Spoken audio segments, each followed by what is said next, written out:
Hey everybody, welcome back to The Hidden Thorn, Part 2, or Session 2, or Episode 2. Now, after playing last time, I went out and I bought this book, the physical copy, the Solo Adventurers Toolbox. It is a Mithril bestseller. Oh, where is it? There we go. On DriveThruRPG, Everything You Need to Play the World's Greatest Role-Playing Game Without a DM by Paul Bimler. Great name, Bimler. And great book, frankly. It's really cool. I've used the PDF last time. You saw some of it. But I like having the physical copy. I also like the way books smell. It's a pretty standard print-on-demand book, but it looks really nice and it reads well, and I'm excited to use it rather than sorting through the PDF. I'm just going to sometimes be looking on this and then making rolls and talking through the rolls and things like that. If this is your first time on my channel, I am Nors, and I play solo RPGs pretty often, and I record them in this format, talking to myself, mainly because it's the way that I'm able to actually play. I've tried journaling, I've tried bullet points, I've tried recording myself talking into a recorder, and for some reason it just doesn't feel like I'm actually playing. I get bored or I get distracted, and this way I can pretend that there's someone there listening, even if there isn't. And sometimes there is, apparently. I mean, I record them and then I post them online later, but for some reason it still helps. It helps me engage with the medium of solo role-playing, and it's a lot of fun. So yeah, that's if you are interested in playing some D&D. I run games on StartPlaying.games, which is basically a marketplace for hiring DMs. So you can check me out there. I am DM Nors on there. And link to my profile is in the description. If you're not familiar, here's all the shout-outs after my self-promo. This is Shard VTT, or Shard Tabletop. It's the Shard Tabletop for 5e. So it's only doing 5e. It's really good. Again, description link to the website below. Let's see. I'll have a link to this below as well, to this book, because it's a really good book. And I think that if you haven't watched episode 1, that's okay. I'd encourage you to go back and watch it, but we'll recap a little bit. Last time I made my character Voss Bloodthorn, and she is a cottage smallfolk rustic paladin. I am, I don't know why I am, there we go. Oh no, I just killed myself on accident. There we go. Wait. There we go. Now she's okay. I am a paladin. I am a rustic paladin. I am playing in the world of Midgard. And I started my adventure here, in Margado. Now, Margado is known for its monastery, and let me see here if I can recall. This is something that I love. Margado, there we go. Margado, close to the White Forest, and its walnut trees are iron deposits. Margado is mostly a timber town, but it prefers to call attention to its small monastery of the Thoth Hermes, which makes a particularly excellent ink sold widely in the 7 cities and north to Margao. I decided that my character was like a hunter of some kind. She is like a hunting person. Oh, I wonder if did I do like a journal entry for my first session? I thought I had. One sec. I'm going to pause real quick and take a look. Okay, apparently I did not take very good notes. So I'm going to do that this time. So here we go in our journal, session 2 notes. And last time what happened. She was on a hunting mission. Oh yeah. Okay, so the monks of this monastery make their ink from like a berry, but then like they mix it with a curing solution that comes from a dangerous monster that she was hunting with another person from the town. And they tracked this monster to a cave where a cultist of some sort, or an acolyte of some sort, some dark, tried to do some type of ritual on her. And it was at that point that I realized that Voss Bloodthorn, I don't write backstories, I just sort of make it up as I go. Voss Bloodthorn, I was like, aha, I think I just remembered. I think I wrote the notes down here. Haha, there they are. Okay, so that's why. Cool. So let's see here. A humble beginning, session 1, location Margau, level 2. Why is it level 2? Should be level 1, but that's okay. I got some points. Quest starter, adventure, thrown into life-threatening situation, prevent. Oh yeah, while hunting within the White Forest with Avik Bitford, Voss and he come across an old ruin. It was actually more like a cave, I think, that I decided on. Recap: kill acolyte. Avik ran away. Where did he go? Voss is a noble in hiding from a fallen house whose family was betrayed by someone. The acolyte, she believes, was an assassin from her family's rivals. She seeks to find out what happened to her family and free them if they are still alive. Okay, so that is sort of the quest starter. I'm actually going to go ahead and delete this thing because I'll use it in here. So, okay. So, what happens next? Add to map. This is where she was. And each foot is a mile in by this. So, there you go. All right, let's take a look at the book. I'm going to take a little reading break and see how to sort of engage with this situation. She's going back through the woods to Margado, and I think Avik has fled because he was in on this, right? He's maybe, I think, in sort of evil or paid to lead her to this cave, right? And so, and maybe retconning a little more, maybe she was trying to track this thing and he was like, oh, I think it went this way into this cave, and then the acolyte tries to attack her. She killed him. And then, yeah, so then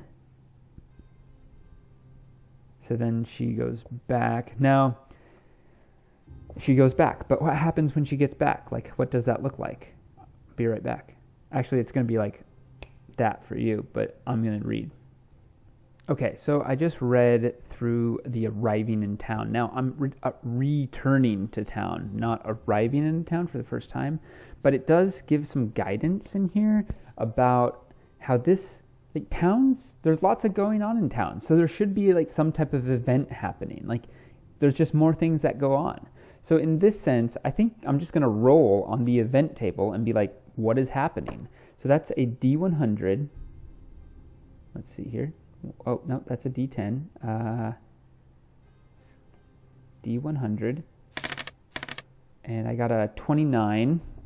Oh my gosh, there are so many events. Wow, this is a really, really, really detailed thing. Okay, 29. A member of the local guard asks you what your business is in town. Okay, that doesn't quite work since I'm returning. But I think it does work in the sense that Margot walks back. She has thoughts racing, Voss, Margot. I said Margot because this says Margado. Voss walks back through the woods, and she comes to the place where the woods like border the town. I imagine that Margado is, since it's a logging village, it has a wooden wall that has spiked like walls. It has wooden watchtowers. The gate is wooden, and it opens outward, not inward. Like two solid gates. And I think Voss crouches there for a second, looking at this city, or the town. It's not a big city, it's a town. The town walls there, wondering, and she's wondering if Avik made it back. And then she's gauging how many people might be in on this, right? Like, someone just tried to assassinate her. Someone that she's worked with before, Avik, seemed to set her up for this. Maybe, and so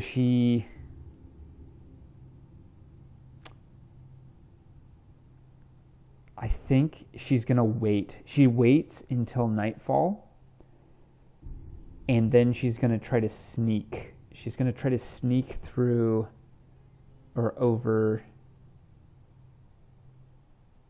one of the back into the town. And I think she's going to try to get to her house and grab some things before leaving, or actually she's going to try to find Avik. That's what she's going to do, because he might know something. So maybe in that sense, she doesn't wait. Actually, she doesn't wait. She just goes right up. And she's going to ask the guard where Avik is. Does the guard know where Avik is? Or maybe more,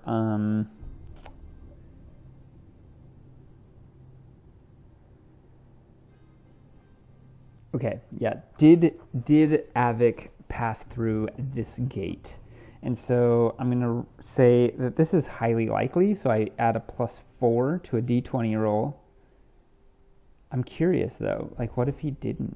That'd be crazy. Okay, +4. A 6. Oh, geez. I think that's a... No, he did not pass through this gate. So, Voss Bloodthorn, she walks up to the gate. She hollers up at the watchtower. She goes, "Hey, who's on duty right now?" And somebody comes to the tower, and they say, "Oh, Voss, is that you? I thought you were out hunting with Avik." She goes, "Was? Have you not seen him?" She's trying to play this close to her chest. She doesn't want anyone to know that what happened. And guard says, "I didn't see him come through here, no. It seems like he could have gone around to one of the other gates."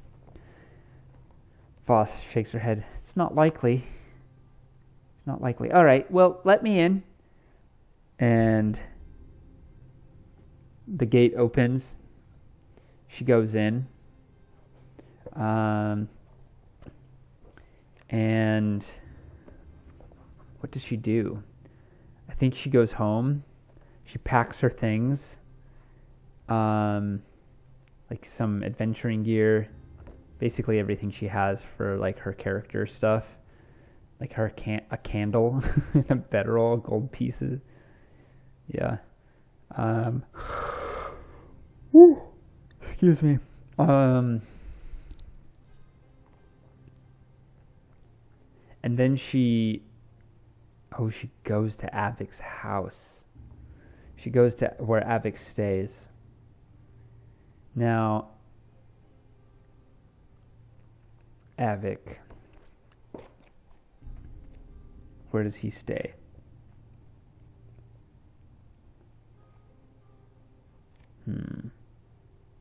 Generating rumors. Oh, I wonder if there's like a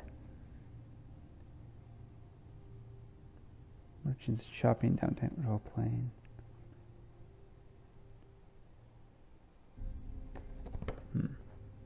Okay, so Voss. Let's see. Do I have a map for this city? I don't think I do. No, I don't. Bummer. Okay. I wonder. Oh.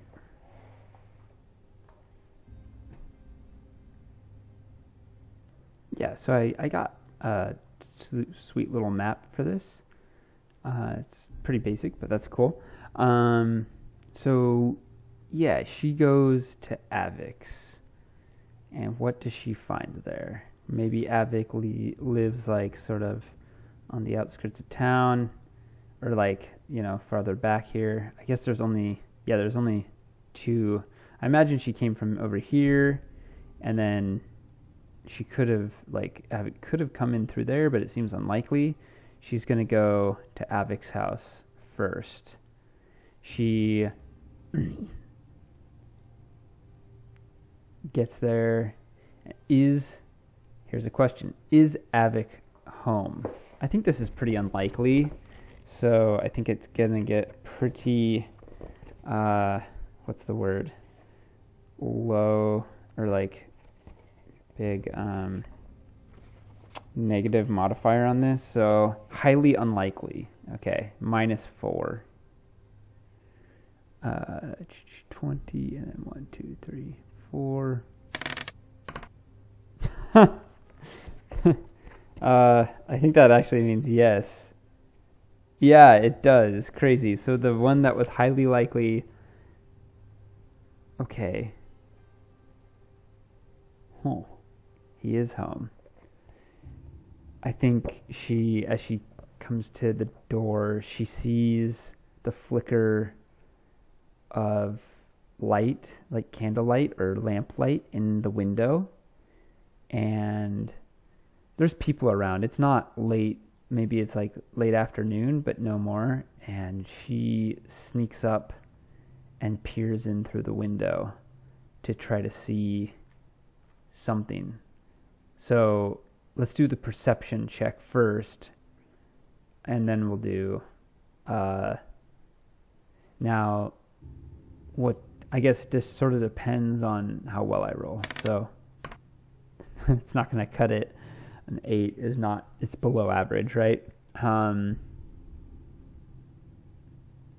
So she peers in, but the window is sort of scuffed and old. It's sort of has a hard time. Like she has like maybe the candle, or yeah, like a bare candle flame is near it, and it has like put that like black soot on the window, so she can't really see in. She can just barely see something moving inside. She's gonna go draw. Well, if she draws her weapon, I imagine that there's like people walking back and forth here, and maybe like a neighbor like in their yard, like in the back of their yard, or like sort of, you know, there's people out, so she can't really draw a weapon or anything without raising suspicion. So she's gonna just knock on the door. She's gonna knock. Yeah, so this is what happens. She knocks, and she hears a voice. It's Avik's voice. Who is it? Come from inside. She doesn't answer because she doesn't want him to know it's her. She just knocks again, and the door creaks open, and he looks out and then down because she's a halfling, so she's small. And don't do that. Ow, ow. Oh, my cat just scratched me. Dude, stop. And he takes a step back from the door and he goes, "Oh, Voss, glad to see you.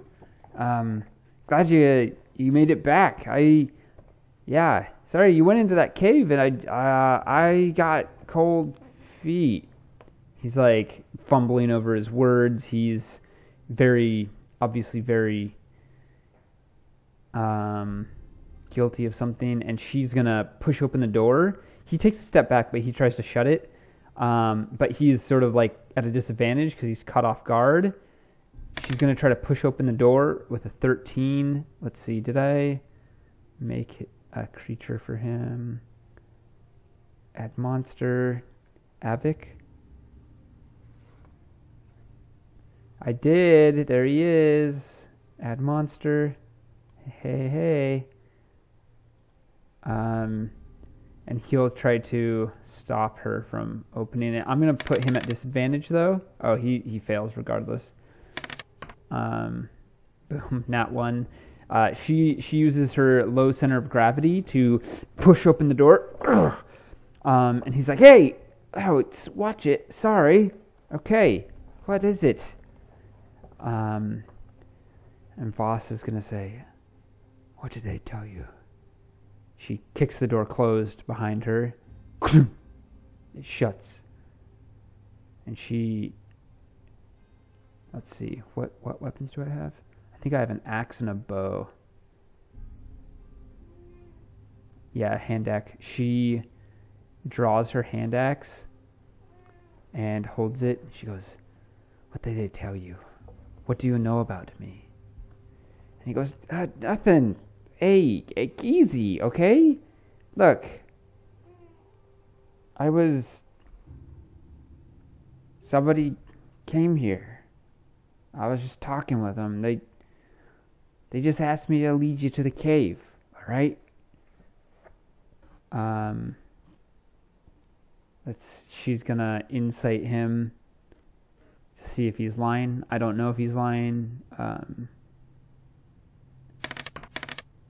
Yeah, that's definitely good enough to know. So now the question is he lying? Or does he know more than he's letting on?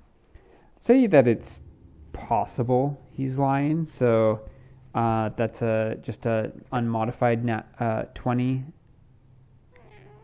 d20, and he is lying. And she takes a step closer to him and she goes, "You're lying. They did tell you something, didn't they? You may know who I am." He goes, "Oh, what? I'm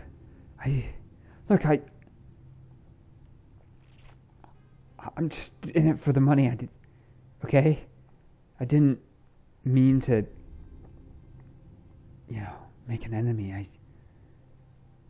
She goes, "Who brought you here? Who hired you? Who hired him?" And she's trying to intimidate him. Oof, only a 13. I'm just gonna do like a little, basically like a will save. We'll go Constitution to see how. Yep. He's not having it. He goes, look. If I tell you, and they find me, things are gonna go really bad. All right. Let's just go our separate ways. He looks over, and he is packing his things. He's getting out of here. I imagine that he's just rented this house. It's not actually his home, like, proper. So, but he's getting out. And she says, "Tell me where they are. Tell me who it is." And I won't. Well, I just heard that.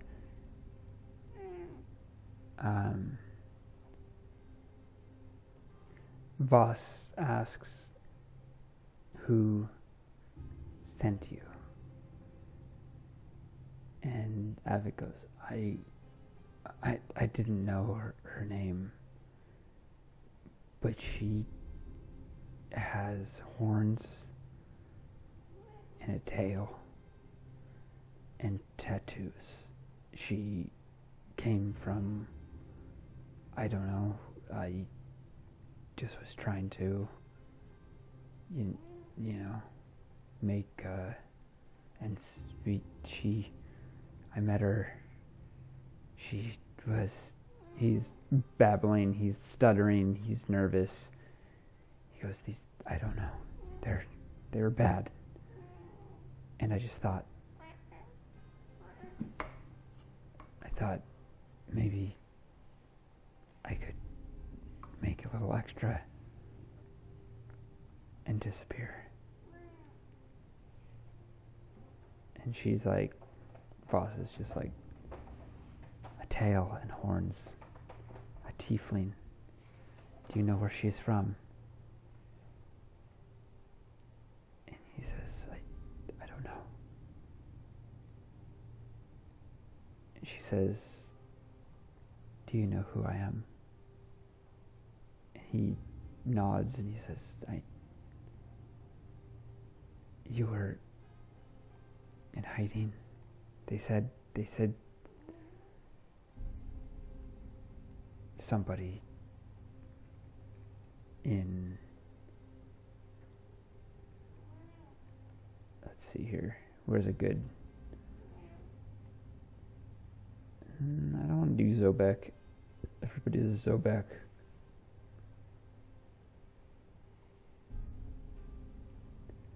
He says someone in Cronepisht,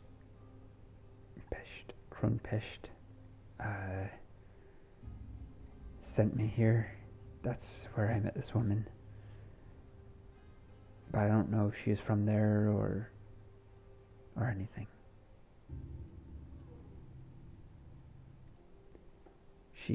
She says, who? I am not from Cronepisht.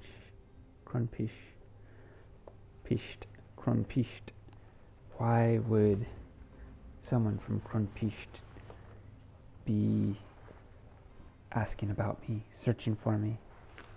And Avik shakes his head. He says, I don't know. I know they wanted you dead. And they asked me to lead you to that cave because you're a noble, some unfinished business they wanted to wash their hands clean of.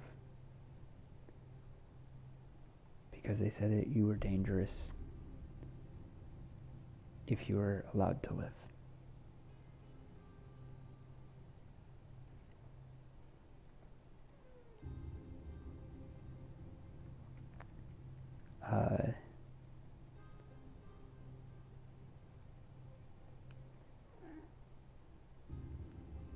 Voss looks at Avik and she says, so you thought that you could sell me to make a bit of money, but it didn't work. And so you won't get paid.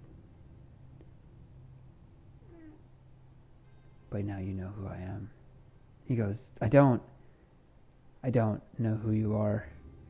I don't know where you came from, where you're noble bound from, anything like that. I just know that there's dangerous people who don't want you around. She sort of scowls at him. She says, right. Well, you are lucky I'm better than you, or you'd be dead by now. She stows her axe.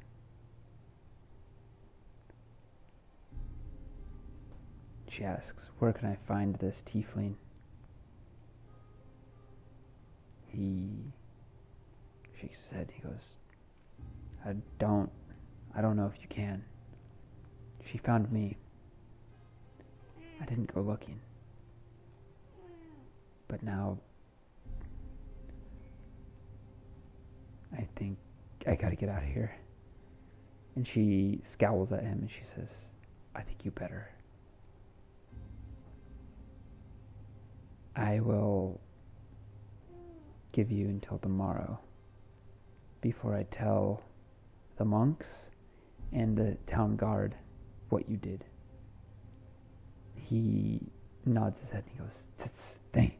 Yes, of course, I'll be out. I'll be gone. It's more than I deserve.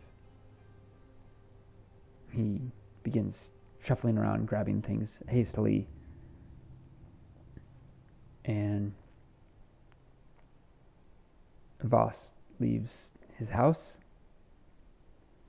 and knows she must depart. So she goes back to her house. She packs her things as quickly as possible. But she also decides to stay one day. But she gets everything ready to leave on a journey. But where does she go? There's so many places. This is such a big map. I think I need to ask myself, where is she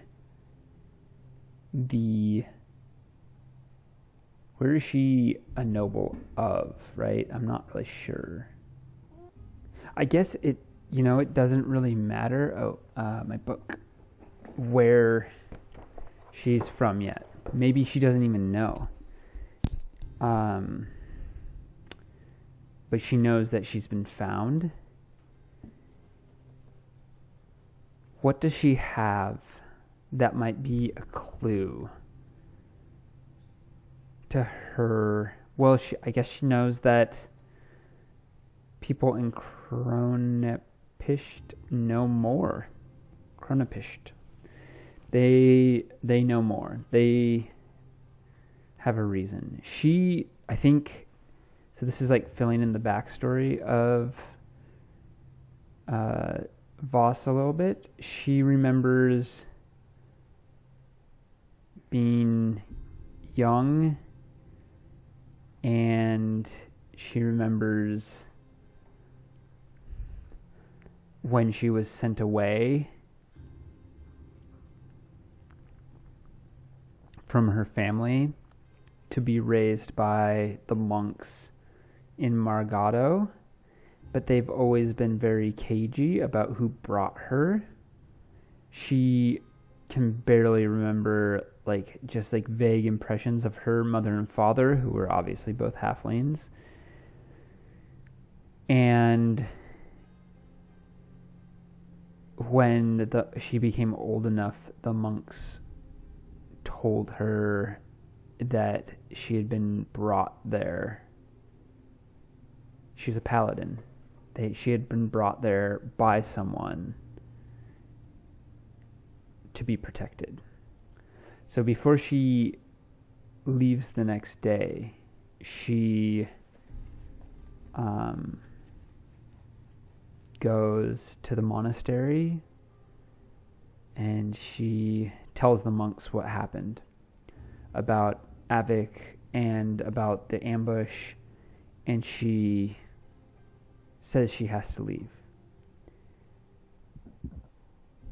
Many of the monks are concerned. They don't understand how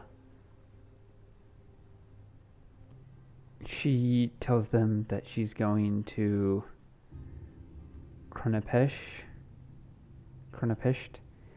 as she tells them about Avik and that he said that's where she would need to go to find out more, because the person who hired him was from there. And then she sets out along this road. So now we do a little journey moment. All right, so it says here, on foot, It's 24 miles a day. It doesn't cost anything. And yeah, that's nice. So there's 10, 17, 17.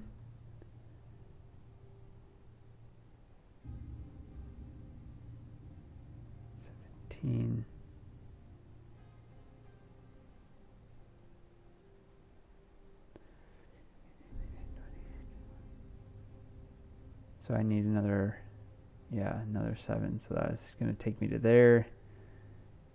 And that's the whole day. Now, the question is, what is the weather? Oh, what season is it? How about,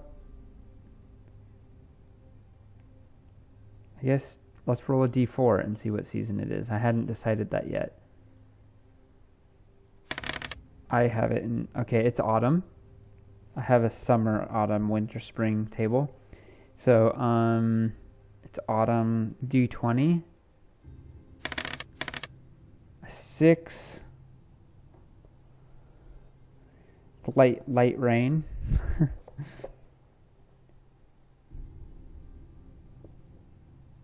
All right. So now there's, I guess this is technically wilderness.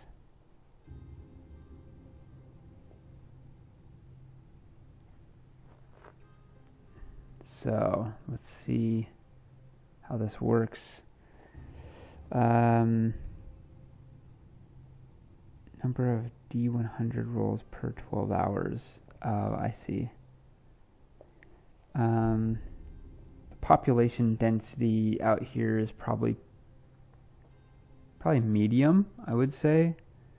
Because it's between a town and a city, even though it's like 2 days or so travel. So number of rolls per 12 hours. Oh, okay, so I need four D100 rolls to see if I meet anything. Survival check DC to find campsite. Oh, okay, interesting. So the first thing I do is the possibility, any chance rolls to make between each marked settlement. For example, a D4 roll of 4 means 3 chances. Oh, unmarked settlements. Hang on, I gotta read more. Sorry, y'all. Okay, so as I travel, I'm gonna say it's medium. I'm traveling per day, and I have a 25% chance per roll. So 25 or under. Can I break this down? Show details. Here we go. Wait. Show roll details? Oh, that's annoying. Okay, I'm gonna do this again. Okay, so the first one, I don't like that it shows the total. Oh, 13. That's an encounter. Okay, so it says for every roll of 25 or below, you have an encounter. You could use the pre-made wilderness encounter or some other thing. I think that's it. I think the pre-made wilderness encounter sounds pretty good. So we're going to go to that. That's so funny. Random wilderness generation. Or wilderness encounter, 22, page 22. Oh my gosh. The first one. So it's a D100 for this as well. 60. Monster encounter. Level appropriate medium encounter, go to chapter 16. What's chapter 16? I wish they would have given a page number. Monster encounters for solo play. Number 15. 115 is the page. Okay. Okay.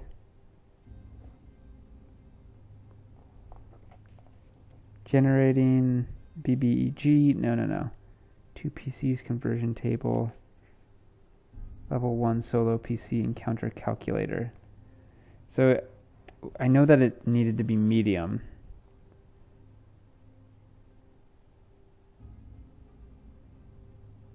Encounter D4. Ah, okay. Level 1, medium. So I do a 1D4.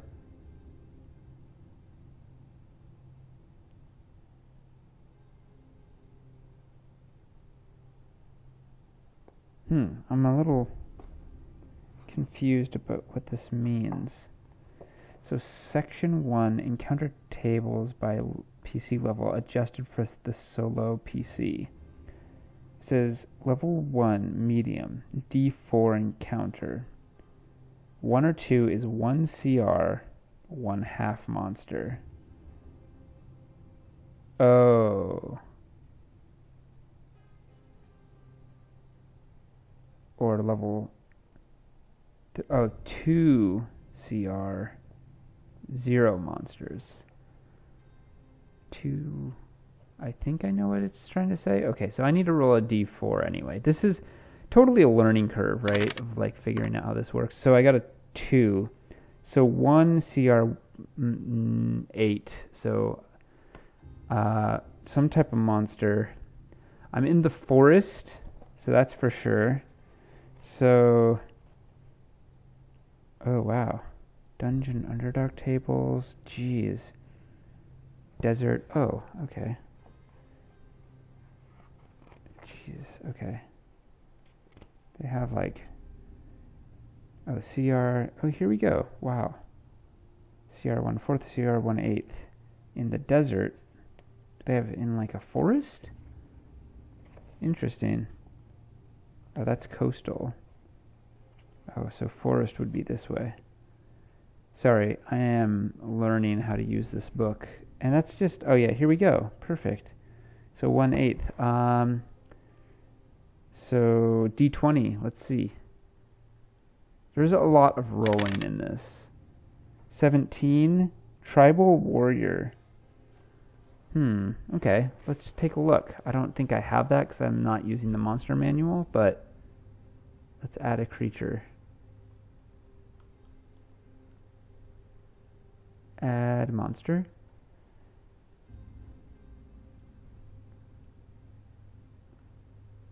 No.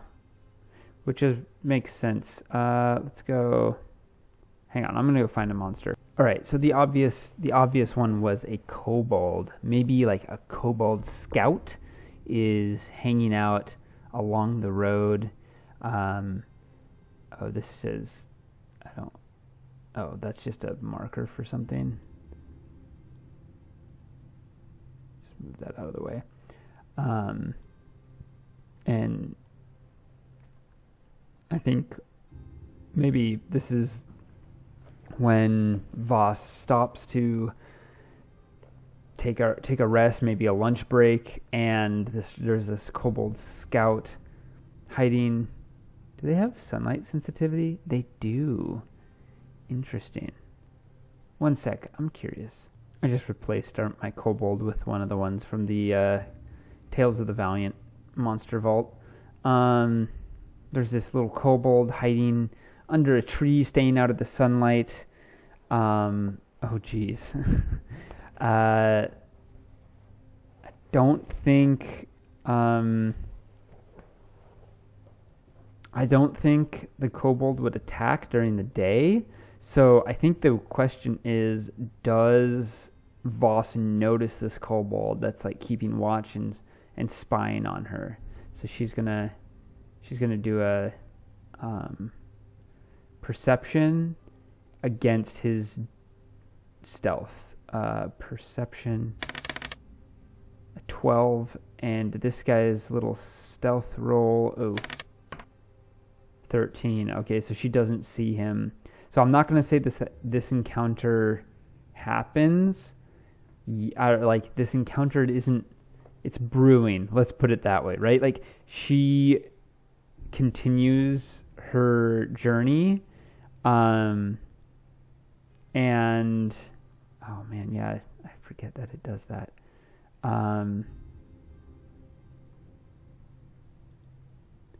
And doesn't really know that she's been spotted.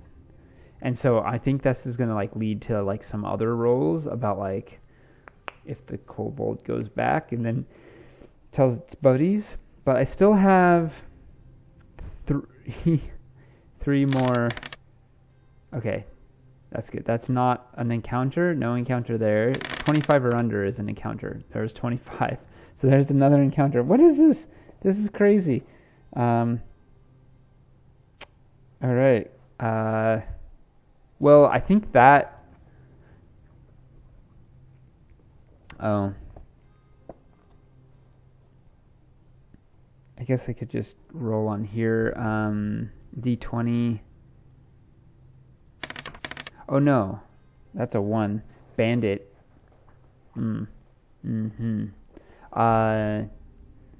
Yeah, maybe she...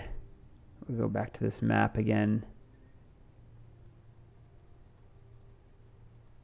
And huddle. She is walking along. She sees a man coming up the road, and she's alone. She's a halfling. Add monster. Let's toss a bandit down.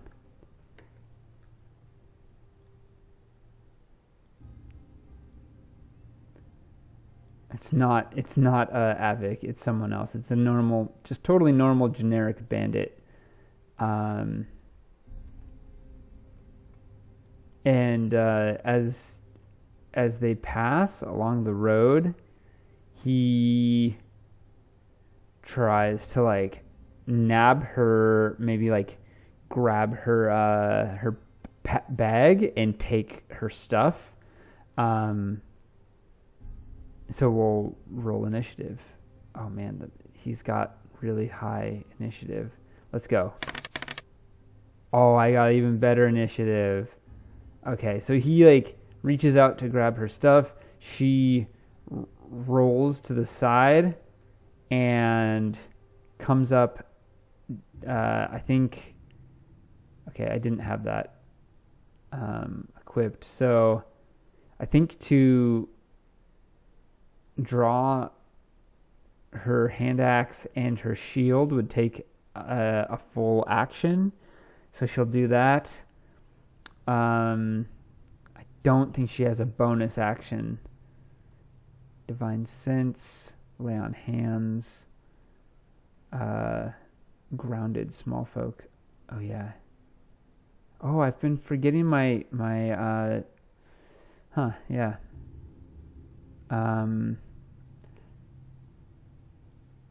And then I'll go to him. He'll jump forward with a grind in his bow and try to... Oh, yeah. He swings at her, and that's going to miss, but then he's going to try to steal something. So it says the bandit steals an object from one creature it can see within 5 feet of it. The target must succeed on a DC 10-11 dex save or lose one object.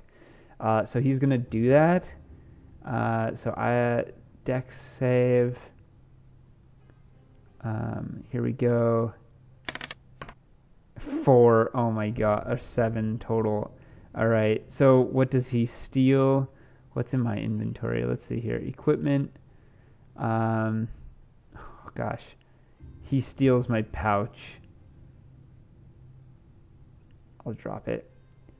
I don't know what was in the pouch, but apparently not my gold, so that's good. But now I don't have my pouch. She's gonna back to her. She's gonna take a swing at him. Although, what can I actually do here? Open your awareness to detect presence of the supernatural forces. For 1 minute, you know the location of any celestial fiend. Yeah. Lay on hands, grounded, rustic, talent, comrade. You spent your life working to put food on the table. Oh yeah. Represent. You excel while helping others. Okay. I don't have any spells or anything like that. So really all I can do is attack him. So that's what I'll do. Take this. I'll go after him with my hand axe. Oof, that's definitely going to hit. And damage. Oh, only 2 damage. I just slash him across the shoulder. And now there is a table that's like, what do the monsters do? It's on page 112. Let's take a look there. Okay.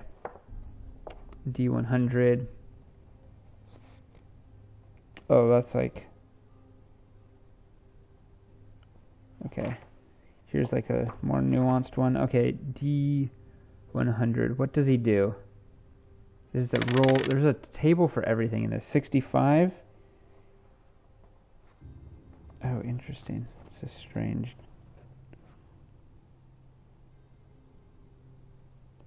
65. What the heck?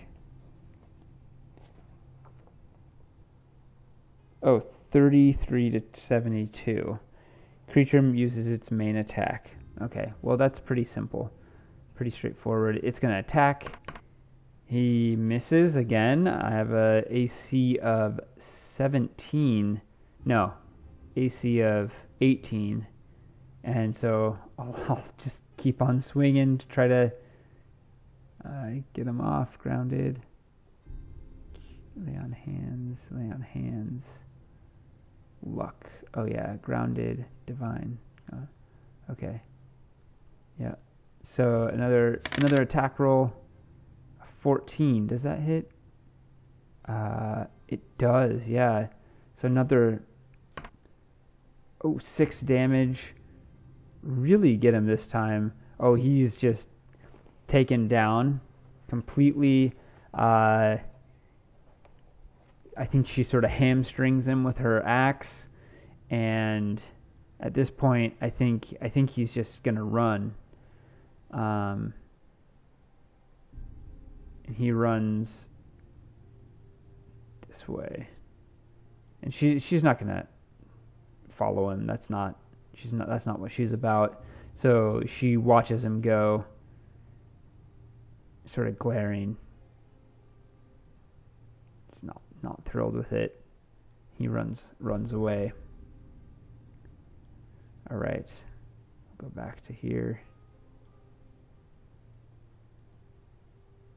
And then we're back to here, and we'll finish this. Finish. Oh yeah, I get...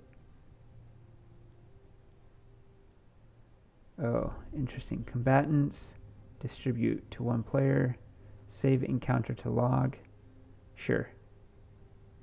Did that actually go? Oh yeah, it did. That's cool. Okay, so I have one more roll for an encounter. Hopefully it's not... Okay, no dice. Okay. So many rolls. It's a little hard. It's a little clumsy. Okay, and then let's see. Traveling 13, right? I think it's just because I don't know this book that well. And so that's a thing. Okay, so what are the chances? So I've done all my encounter checks. Now I need to check to see if I come across any unmarked settlements, which is a 10% chance. And it says possibility of finding unmarked settlement to determine how many chance rolls to make between each marked settlement. For example, roll 1d4 minus 1. So, okay. Roll. So 3. I make 3 rolls, and since it's medium population, it's 10%. So 10 or lower is I come across one. So that one's not going to do it. All right. So that one neither. And neither does that one. All right. So no unmarked settlements, as far as I can tell. The next day, I go another 24 miles. So we're just going to go straight 24? I guess it gets me to it does get me to that's crazy. So I guess that's about right. I was just looking at the scale of this map and being like, oh, right. That's a lot. So I guess I make it all the way there, but I still need to roll my 4 encounter checks while I'm on the road. So here's the first one. 25 and lower is an encounter. That's a nat 1 out of a D100. Excuse me. That's bonkers. Okay. So it says that you can do the wilderness table, but I wasn't super in chapter 4. Wilderness encounter is 22.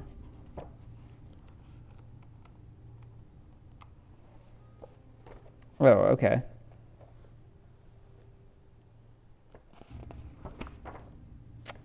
Right, okay, so let's do this. It's a D100 again. Lots of D100s rolling around here. 45. Monster ambush, level appropriate, easy. Encounter, go to chapter 16. I just keep on getting attacked by monsters. Okay, so this is an ambush of some sort. Let's let's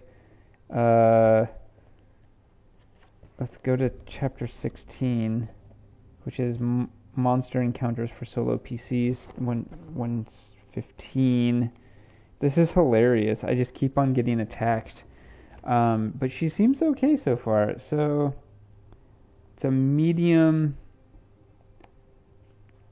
or it's an easy encounter, but it is an ambush. So level 1 easy encounter. 1 CR0 monster or 2 CR0 monsters. So I need to roll a D4 on this. A 1, so 1 CR0 monster. That's pretty darn easy. Okay, let's go to the woods, forest. Yeah, so awakened from baboon, badger, cat, deer, hyena, owl. This is hilarious. All right, D10 for this. See what attacks me. 7. An owl? Oh no. This poor owl. I don't know. All right, I guess it's let's toss it down here. An owl gets up on me.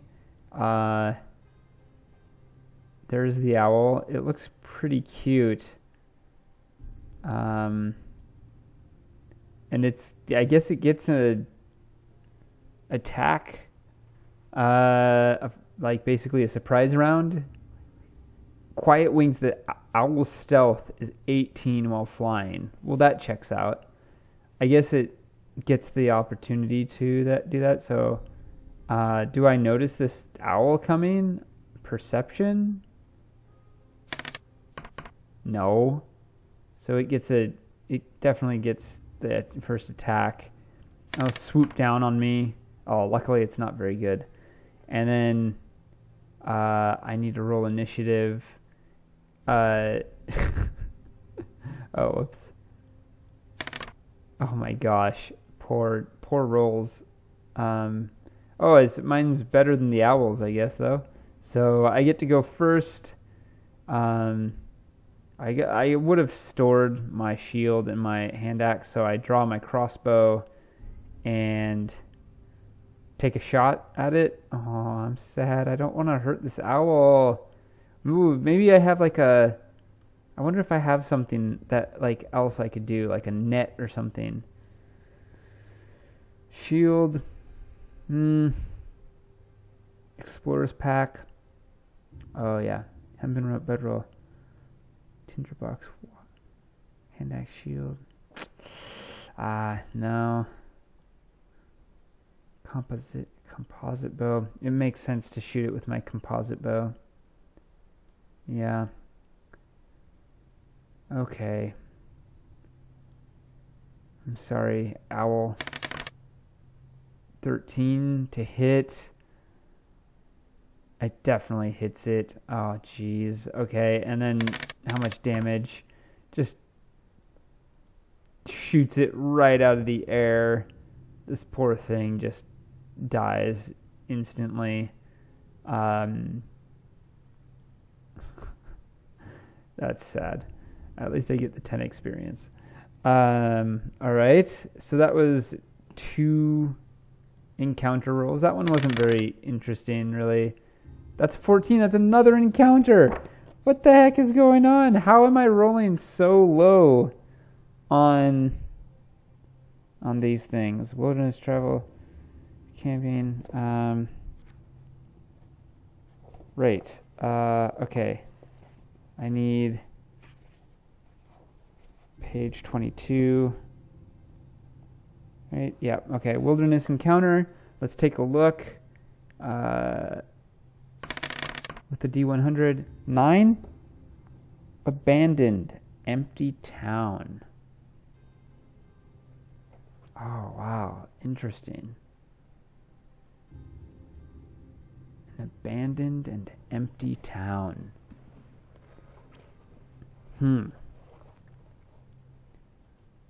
I imagine that she's going along and off to the side she sees a town. Maybe sort of through the woods a little bit. And Voss, she's not going to just leave that, right? Like, she is on a journey. She goes to see if there's anyone that could put her up for the night because it's getting later in the day.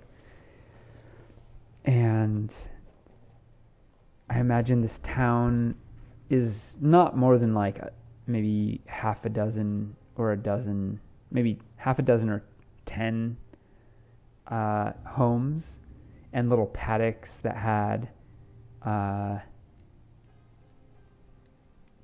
animals in them. And she begins looking around. It looks as though the town has been empty for some time, but it also doesn't look like when people left they took things. Like, there's definitely stuff around, let's say, and like old tools. There's like a plow sitting in the field.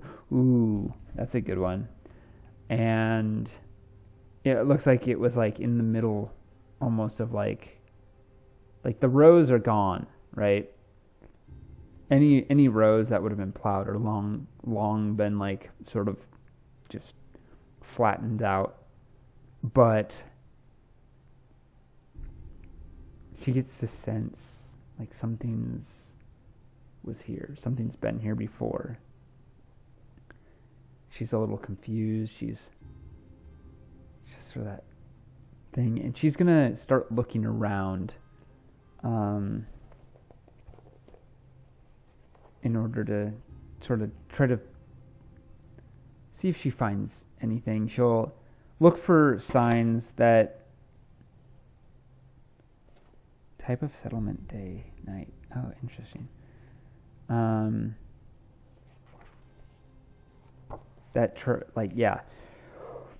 A sign of where the people went or why they left. All right. She's going to look around and see if she finds anything. And if she does, we'll say it's a DC 10.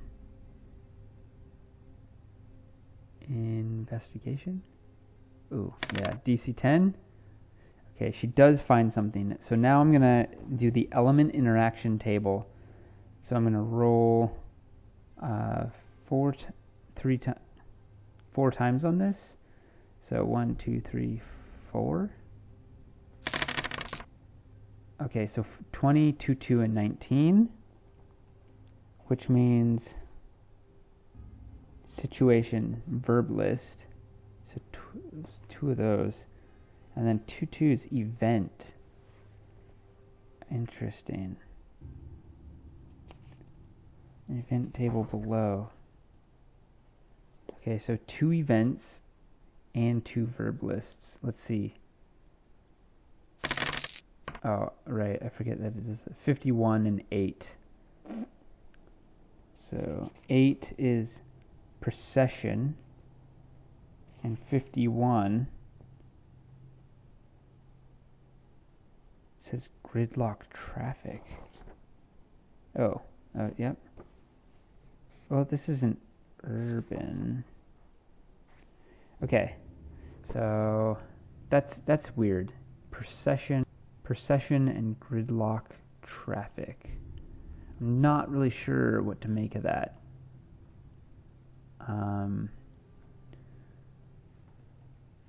Story element for abandoned town.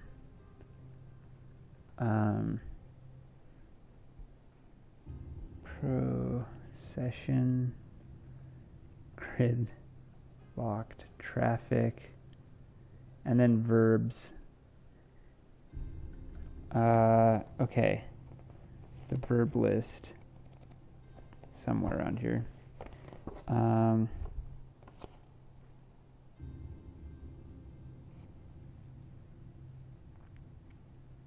Okay, found the verb list. So now it's roll a d10 to determine your hundreds. So I roll a d10.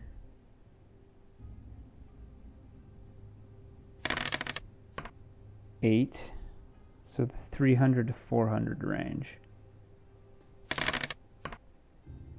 17, so that'd be 317.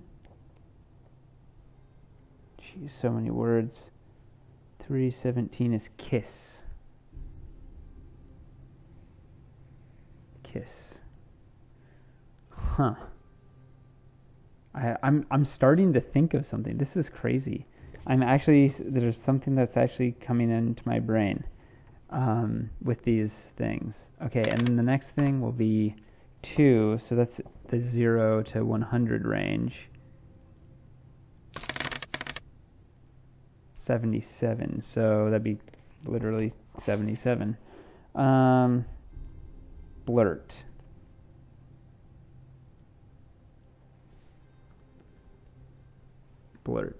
That's one. Okay, so procession, gridlocked traffic, kiss, blurt. Okay. I feel like Voss pushes open one of the doors. She goes into a couple of the buildings, and there's kitchen things on the counter. There's bowls placed on the table. In one house there's a setting, the setting table had been set as though they're about to sit down. And then she goes back. It all seems very strange. Out into the courtyard, and she looks on the ground. Sort of starts walking around the little paddocks, but then in between, she catches her foot. She sees a ribbon of some kind on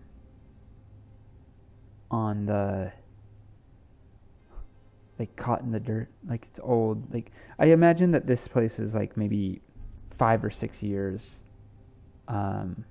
abandoned. It's not like hundreds of years, right? So it's been abandoned, but not like so long ago. And she notices that there's like a large log that's in the middle of the courtyard. And she goes over to it and she sees that,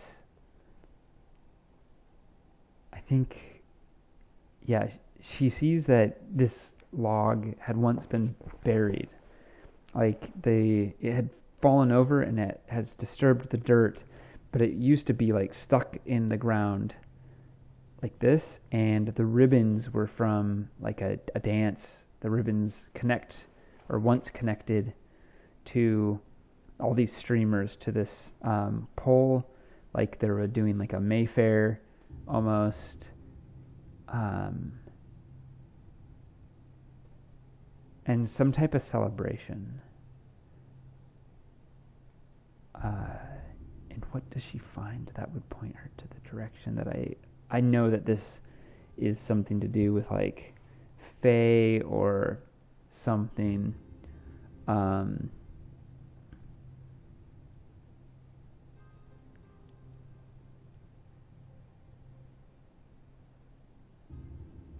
think she's going to do Arcana. Yeah. So she's going to reach out with her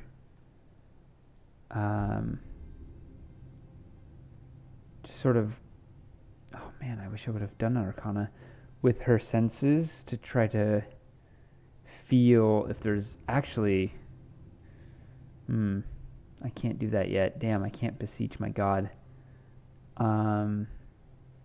Just gonna reach out and just try to feel if there's anything magical about this place. Unfortunately, she can't. She makes a note of it, but leaves it a token.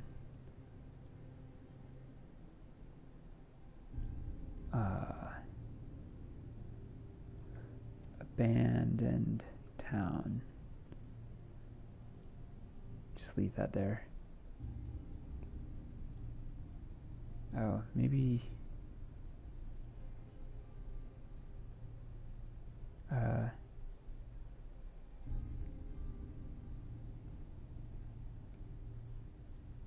There we go. That's better. I'll just leave that there. She finds it strange, but doesn't quite know what to make of it. So she continues on. Now I think I have one more roll to make to see if I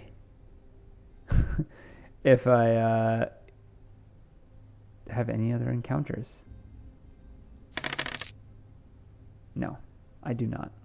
I'm going to say that I don't quite make it though, because I realized that I messed up on my last, the last day, because there's another section or another part of it that I didn't do, which is trying to find a campsite. So I want to do that. So I'm going to try to find a campsite. I'm going to say that this is still foresty. It looks foresty. Yes, I'm on the road, but it's forest. So I have to do a survival check and beat a 6, which I just did. So, when traveling the wilderness, it is obviously necessary that you make camp at some stage. Your adventurers need to rest and replenish, and finding a suitable campsite is the way to achieve that below. Alright, so guide, manage that. Yep, did it. Disturbances while camping. Make a Q&A roll to determine whether your PC is disturbed while asleep. Adjust likelihood modifier accordingly to population area and how much you aced the survival check. For example, Latra, an elven ranger, got 15 on his survival check to find a camp. He then makes a Q&A roll to answer the question, am I disturbed while resting? With the modifier of unlikely. Oh, okay. This modifier is used since he did well on the survival check, finding a nice secluded campsite. Rolling a 14, the result is 12 when the modifier is subtracted. This results in an answer of maybe. Player decides that it's 50-50, so he makes a D100 roll. Getting a 16 later is disturbed while resting. Okay. Am I disturbed while resting? And, well, if he rolled a 15 and it was likely, I'm going to say this is possible. So I'll roll a 50-50 roll. Okay. So under 50 or under, I sleep the night. It's 99. Okay, so I am disturbed. Now, what wakes me? 67. An NPC. Curious. Okay. I need to meet a new NPC, which means I need to build a new NPC. NPC. Curious NPC. Is it? Alright, I'm going to make this character real quick. I've decided to bring this up because it's a lot easier to do it online, or on this. I like the book, but it's not as handy, I'm not going to lie. So, NPC generator, 98. Page 98. Go. Boom. Alright. Easy peasy. Okay, D100 for their kin. 43, I believe that's human. It is. Okay. So we'll toss that here. Human.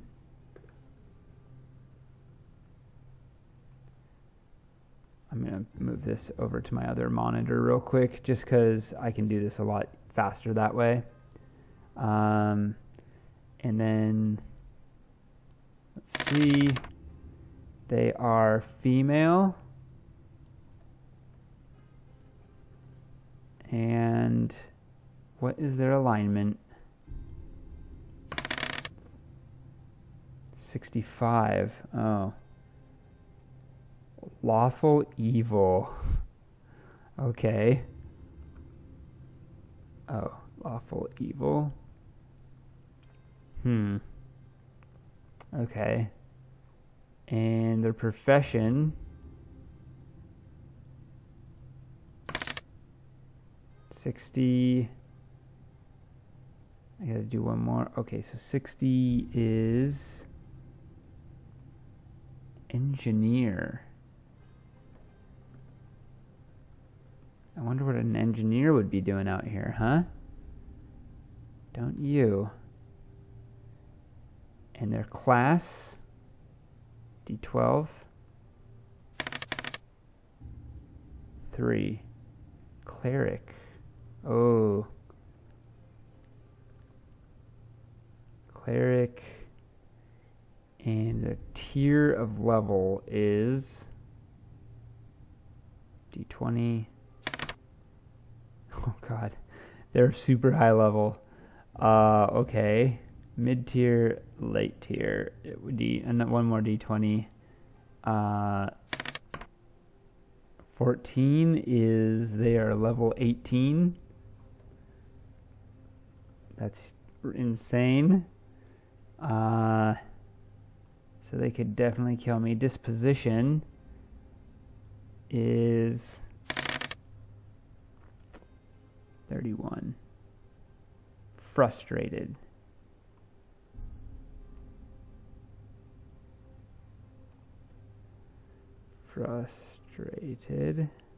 And they are apparently, what's their deal?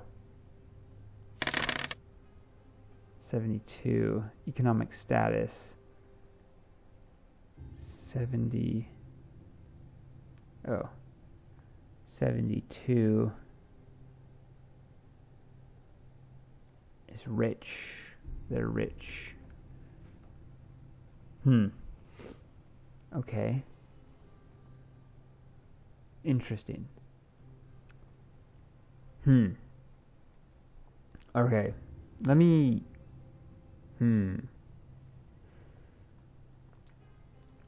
Let's see. I wonder... Add monster. Siege engine. Goblin siege engine. Interesting. Mechanist. Let's use them. Mechanists. Myrmidon. Oh, well, that's something crazy. I don't even know about that. Yeah, that'd work. Let's use this. I'm gonna show and then view details. I'm gonna change the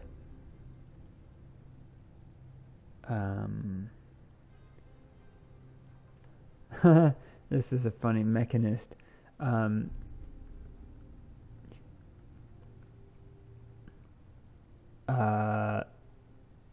Yeah, that makes sense. That's what would come up.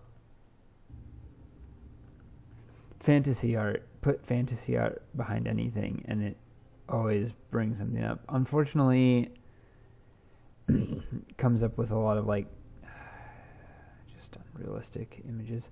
Oh, this is cool. Wow, that's like super sci-fi though. I think that's a little too sci-fi. Oh, darn it. Okay. Let's go. Mechanist. Fantasy female.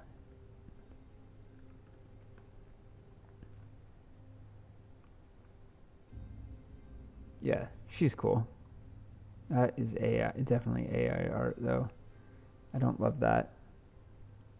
I don't like AI images. I shouldn't even call it art, frankly.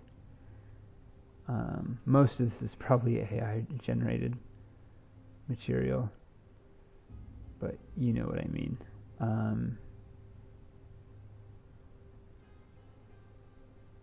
Mechanist. Oh, this is cool. Yeah, let's use her. She's a level 18 engineer. There we go. Yeah, that'd be bad. So, she is curious.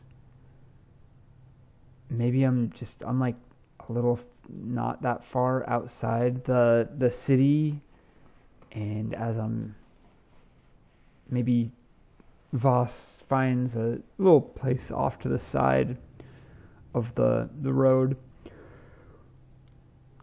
to make her camp, and she lights a fire. She figures she's so close to the city that it won't be too dangerous because there are guards and whatnot. Even though there's people looking for her, she figures, or there was a person who tried to assassinate her. She figures that it's not, as far as they know, perhaps it worked, right? Maybe we say, this is a bit of a retcon, but Avik got paid up front because his job was to lead her to the cave, not to kill her. Maybe whoever they are, know that she haven't seen the cultist or the acolyte that they sent to kill her, the assassin, but that doesn't mean he's dead. It just means that maybe he hasn't finished the job yet. There's no reason to think that she'd be there. The only people that she told she was leaving were the monks at the monastery and Avik. So unless Avik ran back to them and told them, they wouldn't know she. And since this NPC isn't hostile,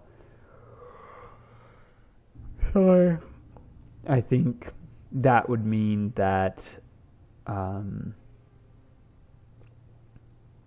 this person is sincerely just curious. I think the fire.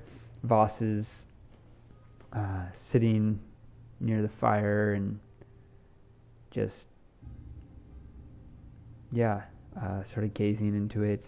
She has a cup of maybe some whiskey or something. She cups like this wooden cup and is sitting just enjoying the moment. I think instead of saying that she's awoken, I'm going to say that she hears a crick in the woods and she looks over and she can't see because she's been staring into the fire and the fire spots cloud her eyes. And then another woman, a human woman, climbs out of the brush or comes from the other side. So maybe she'd be here or so, and this person would be here. And this woman is in armor. She's got a shield on her back and a sword at her side. She goes, I think Voss reaches for her bow and arrow and begins to draw. And this woman says, I mean you no harm. I'm but a traveler along this road. It seems the same as you. And Voss says, I suppose that's true. For what have you come this way for, and which way are you going? The woman, she says, I am on my way to Cronepisht. Voss nods. She says, Aye, as am I. You wouldn't have happened to see the old town back that way? She asks. The woman says, I did see it. I saw it from a distance. I didn't go and tarry there. Sometimes abandoned, forgotten things are best left abandoned and forgotten. Voss bites her lower lip and she goes, What is your name? And what is the woman's name? That's a great question.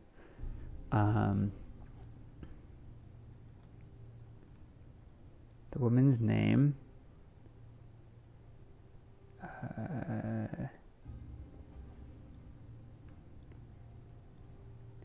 Girsa. Is Girsa. She says, My name is Girsa. And I am... Ooh. Does she have a quest? Does she have a quest? I think it's likely that she has a quest. Let's give it a +2. So, does she have a quest?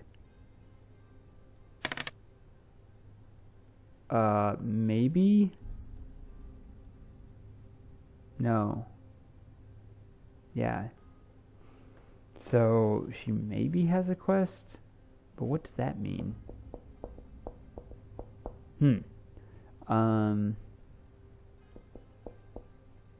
I sort of just like the idea of saying she does have a quest. And since I'm the player and the DM, I can just decide that. So let's take a look at the quest thing. Where's the quest? Oh yeah, quest generator, 36. Let's check that out. Oh, I'm sorry, I'm not actually showing this to you. Here, I will do that. Oh, wow. Okay, that's fine. So a D100.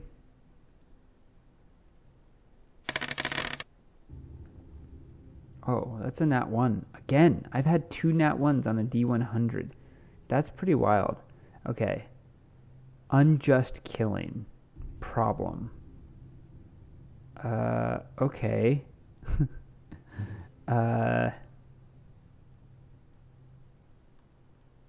So let's take this, take a note down here, all the way down here to here. Okay. Girsa. Girsa says, I am going to this town and upon an errand. Okay, so if we have an unjust killing, I also need resultant quest. Okay. So another D100, I guess. And it's a 53. So waylay, hijack, unjust killing, waylay / hijack.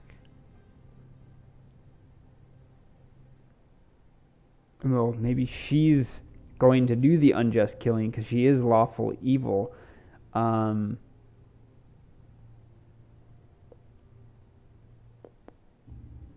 Or maybe she... Okay. She... I think this is the deal. She says...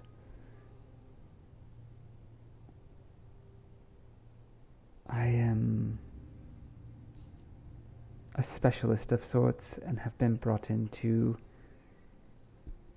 deal with some of the underbelly of Cronepisht.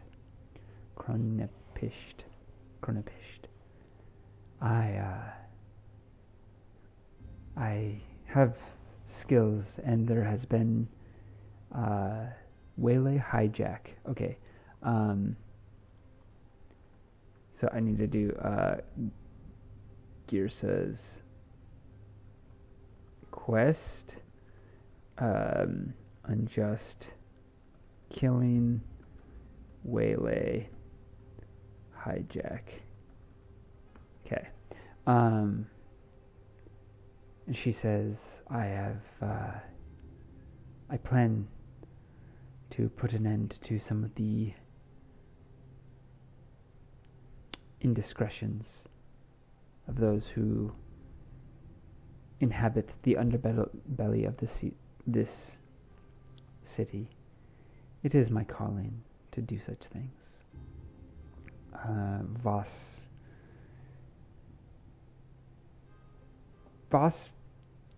clocks her. Well, let's see. Can she? She's not trying to hide anything. I don't think that's what she's trying to do. But I'm going to take an insight check just to see how much she can know. Voss can know.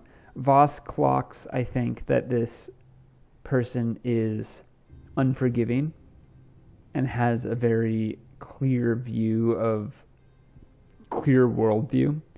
of right and wrong and good and evil. And she also sees that Girsa knows that she is not evil, but she is actually, her alignment is lawful evil, but she is very clear that she's not evil, right? She's not like someone who's been corrupted by a cultist or a cult. She's not someone who's like got demonic influence. She just has such staunch views on what is right and what is wrong that she'll carry out what she believes is right, even when it's wrong, even when it might not be the right thing to do.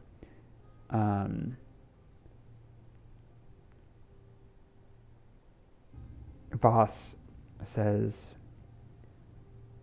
I believe it's important for those who break laws to be put right. What is it that you plan to do? Or what are you coming here for? Who hired you? And Girsa shakes her finger and she goes, oh, my employer is a high-ranking person within the city. And he tells me that there is an illegal trade coming and going along the river, and he asks me to put an end to it. Voss nods and says, sounds like a worthy task if he is paying. And what do you believe you are to do about it as one person? Girsa says, well, as a traveler who has no ties to the city, I thought that perhaps you might join me. It would provide you coin for wherever you travel next, and it would put you on the map, so to speak, put your name on the lips of those who may not know you already. If you're looking to climb to a place of prominence, then I dare say this would be the way to do it. Voss shifts uncomfortably, and Girsa raises an eyebrow. I can't do the eyebrow thing. It's not very good. I have to close my eyes to do it. Anyway, Girsa raises an eyebrow. She says, or perhaps you rather remain anonymous. That could be arranged as well. I collect payment for the both of us, and I pass some of it along to you as a silent partner, of course. Voss nods and says, I hear what you are saying, and perhaps it would be good to have some coin, some extra coin, for I am not wealthy and my travels may be long. And Girsa claps her hands. She goes, it is decided then. And she reaches out a hand to shake, and Voss shakes her hand in agreement. They camp together that night, and the next day, Voss and her travel the 7 miles to the town. I'm gonna roll one. Okay, did not get a random encounter in that time. And they come to, what's it called? It's called Cronepisht. Now let's see what it says about Cronepisht. Oh, there it is, Cronepisht. Here we go. What does it say again? The capital city is a jewel containing not only the royal seat of Queen Dorita, but also the commandery of the Undying Sun. What's the Undying Sun? Undying Sun. Here we go. Order of the Undying Sun. Sounds cool. Oh, this is like, ooh, dang, that's a sweet banner. Paladins of Course, or Coors, like the beer, I don't know. Order of the Storm, Magdar War Wagons. Okay, interesting. Armies, Order of the Undying, strongest in the Magdar Kingdom and the Canton of Grisal, with a lesser presence in the free cities of Zobek. Hundreds of knights serve in dozens of small and major camaraderies, from the Vegestein to the Ruby Sea and the borders of the Maroti Empire. The order is widely admired, and the queen of the Magdar Kingdom would never think of excluding its Grand Marshal Lord Claricon from her deliberations when the season of war approaches. Its sacred and devoted warriors each fight harder than half a dozen mercenaries, and their unwavering devotion to high ideals make them the elite backbone of the Magdar's army. Though known for its outstanding heavy cavalry, the order also raises most other troops. Though rarely archers, these include companies of warriors, priests, of corps, in war wagons, swift white riders who primarily act as scouts and skirmishers, and even companies of devout pike fighters who serve as a season for pay and honor. Interesting. This is a lot about the knights and things like that. So, okay. That's cool. Interesting. All right. And so they come to the stone walls of... Oh, I wonder if there's a map for this Cronepisht. I bet there is, actually. Nope.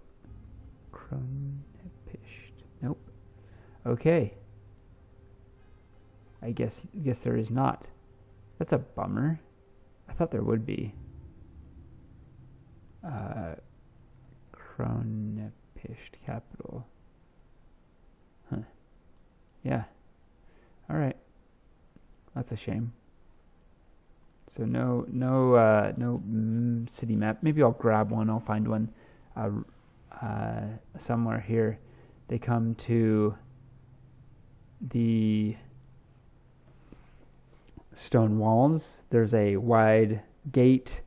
They don't have that many archers. They don't really do archers. Perhaps there is like stables and guards outside the gates on horseback.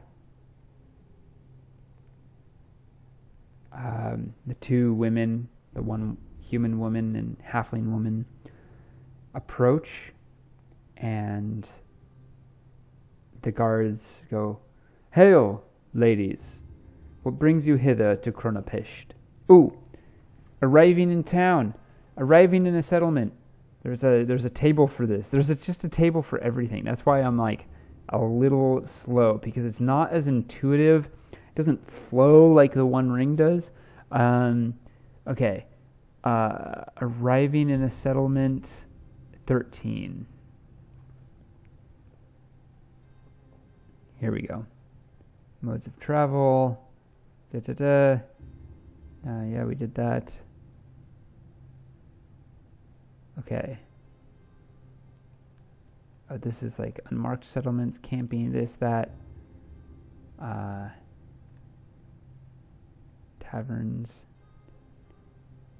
Wait. Oh yeah, the urban encounters. That's what I'm looking for. I don't know why I did that. I went looking in the wrong thing. Urban encounter. Here we go. So D100. Here we go. 74. It's really far. Monster. Level appropriate. Hard encounter. Monster on the loose. Marauding through the streets. What? Okay.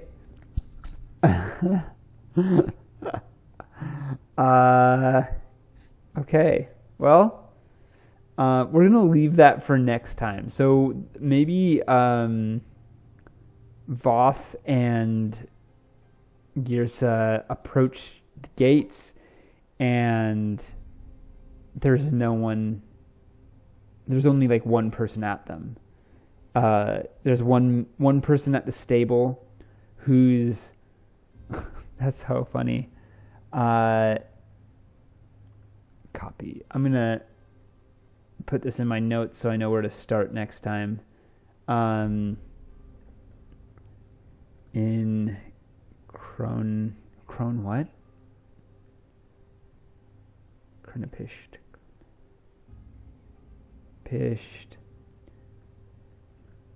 There we go.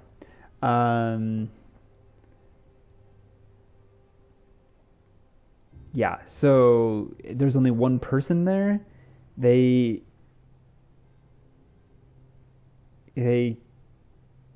come up to the gates, and the man sort of, I think he is looking nervous. Maybe there's like a guardhouse, and he comes hustling out, and he goes, "Hi, what brings the two of you to Cronepisht?"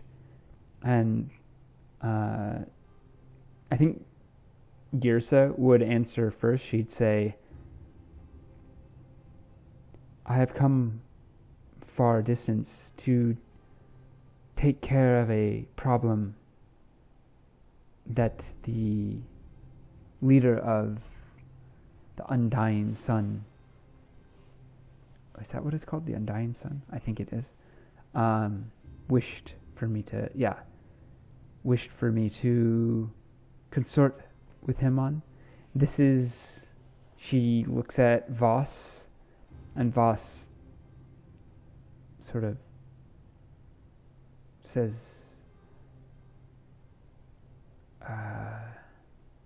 or she looks at Voss, and Voss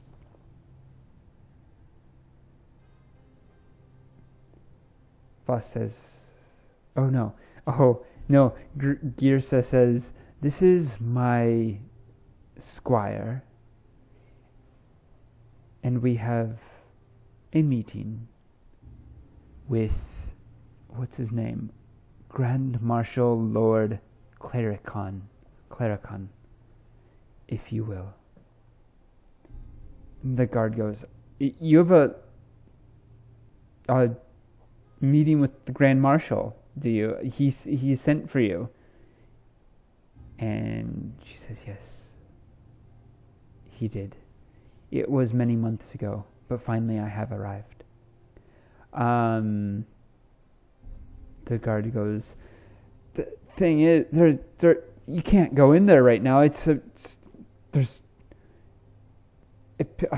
He's like pale and sweating. He goes, something terrible, some monster is rampaging the streets. It's been there. They've been trying to hunt it down and kill it."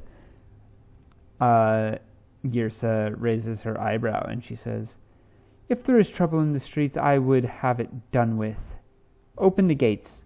Let me deal with it." And I think that's where we're gonna end our session. A bit weird. I didn't really understand the flow of the game. I think this is always just the learning curve. I think as I grow levels, it'll probably be easier. Excuse me. I think I said this last time that I was going to use experience, but I actually made like an experience thing to sort of make experience more fun and more interesting than just like kill stuff and you'll grow levels. So I made this alternate, like the questions. Did you play in the session? 50 experience. Sure did. Did you meet a new NPC? I did. So that's 100 experience. Did you get a new quest? I did. 150 experience. Did you go on a journey, point A to point B? I did. So that's 200 experience. Did you discover a new place? I did. That's 250. Did you invoke a flaw, ideal, or bond? I didn't. I need to do that next time. So I'm at 250. Did you finish a minor quest? No. Did you finish a major quest? No. Did you make a new ally? I did. So 350. And then did you make a new enemy? No, I don't think I made any new enemies. So 350 is how much experience I'm going to get. So here plus, oh, wait, what? Okay. Let's go like this. Plus 350. I know that is like maybe a bit more, but that means I get to level up. It's saying level up. Oh yeah, I can just go level up. Paladin, class 2. Divine Smite, martial action. Your tactical... oh. What? Expertise allows you to act quickly on the battlefield. You can take a bonus action on each of your turns in combat to perform a weapon option. That's sick. Or one of the martial actions granted by this feature. Choose one of the following martial actions that you know. I think this is a mistake with the level up thing. I'm going to have to toss this on the Discord. And then spellcasting, enhance your martial prowess with the ability to cast divine spells. For general rules for spellcasting, a divine spell list. Yeah. Spells known. Oh. Pick martial actions. Okay. Guard. As a bonus action, you raise your shield to intercept or wind up. As a bonus action, you take the time to increase the effectiveness of your next weapon attack. Select one target you can see within 5 feet. If you make a melee weapon attack against the target before the end of your turn, you double your proficiency. As a bonus action, you raise your shield to intercept incoming attack. Select one enemy within 5 feet of you that creature has disadvantage on the first attack roll it makes. Wait, this says it's from Black Flag Alpha. Huh. Let me see here. That's interesting. It should not say Black Flag Alpha. Oh, I think it's here. Game system. Huh, maybe. Yeah, that's weird. As a bonus action, you can take the time to increase the effectiveness of your... I like that. That's cool. Let's do that. Okay. Okay. All the other things I think are good. Close. Oh, pick paladin spells. Known spells. Oh, that's a really short list. That's okay. Sanctuary, Shield of Faith. +2. Bless. Divine Favor. Until the spell ends, your weapon attack deals an extra 1d4. That's it. Yeah, definitely that one. Concentration. Yeah, that's fine. Guiding Bolt. Oh, what's Heroism? The willing creature you touch is imbued with bravery until the spell ends. The creature is immune to being frightened and gains temporary hit points equal to your spellcasting ability modifier at the start of each of its turns. Whoa. When the spell ends, the target loses any... That's crazy. Oh, okay. So this is Tales of the Valiant's Player's Guide. Interesting. Being frightened against temporary hit points equal to your spellcasting ability modifier at the start of each of its turns. That's crazy. So it just gains life every... Inflict wounds, protection. Sanctuary. You ward a creature within range until the spell ends. Any creature who targets the warded creature with a harmful spell must first make a wisdom saving throw. The spell doesn't protect the warded creature from area of effects such as the explosion of fireball. I like Heroism. That just sounds really cool to do that. Alright. Definitely grown a little bit. And that's going to be the end of our session. I know usually you have to have a long rest to grow a level, but I don't care. So, all right, wrap it up here. Let's see. Thanks for tuning in. I know it was a long episode, but I hope you enjoyed it. I know it was a little stop and go just because I was like, how does this work again? And I think this is going to get better with time. I'm going to keep on doing these videos. So if you want to support me, you can check out my Ko-fi page. It's in the links. If you want to play D&D with me, you can. I have a spot in my Midgard game, Tales from the Wastes, on Start Playing. It's in the link, or it's in the description. Link in the description.